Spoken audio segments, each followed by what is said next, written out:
একজন কিশোর যার কাছে ছিল না বিশাল সেনাবাহিনী, যার ছিল না অগাধ সম্পদ, কিন্তু তার ছিল একটি বিরাট স্বপ্ন।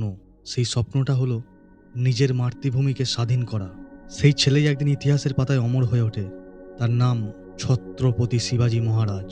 শৈশবেই তার মা তাকে শিখিয়েছিল অন্যায়ের সামনে কখনো মাথা নত করবে না। সেই শিক্ষাই তিনি হৃদয়ে ধারণ করেছিলেন। চারিদিকে তখন শক্তিশালী শাসকদের রাজত্ব। সবাই ভাবত তাদের হারানো অসম্ভব, কিন্তু শিবাজী মহারাজ বিশ্বাস করতেন শক্তি শুধু তলোয়ারে নয়, শক্তি থাকে সাহস, বুদ্ধি আর আত্মবিশ্বাসে। তাই তিনি কখনো শত্রুর শক্তিকে ভয় পাননি। প্রতিটি যুদ্ধের আগে তিনি সুপরিকল্পনা করতেন, সঠিক সময়ের অপেক্ষা করতেন আর সুযোগ এলেই বজ্রপাতের মতো আঘাত করতেন। তার জীবনের সবচেয়ে বড় শিক্ষা হলো বড় হতে গেলে শক্তির দরকার হয় না, দরকার হয় সাহস আর অটল বিশ্বাস। আজ আমাদের যুদ্ধ তলোয়ার দিয়ে নয়, আমাদের যুদ্ধ অলসতার বিরুদ্ধে, ভয়ের বিরুদ্ধে, ব্যর্থতার বিরুদ্ধে। যদি শিবাজী মহারাজ হাজার বাধার মধ্যেও নিজের স্বপ্নকে সত্যি করতে পারে, তাহলে তুমি কেন পারবে না?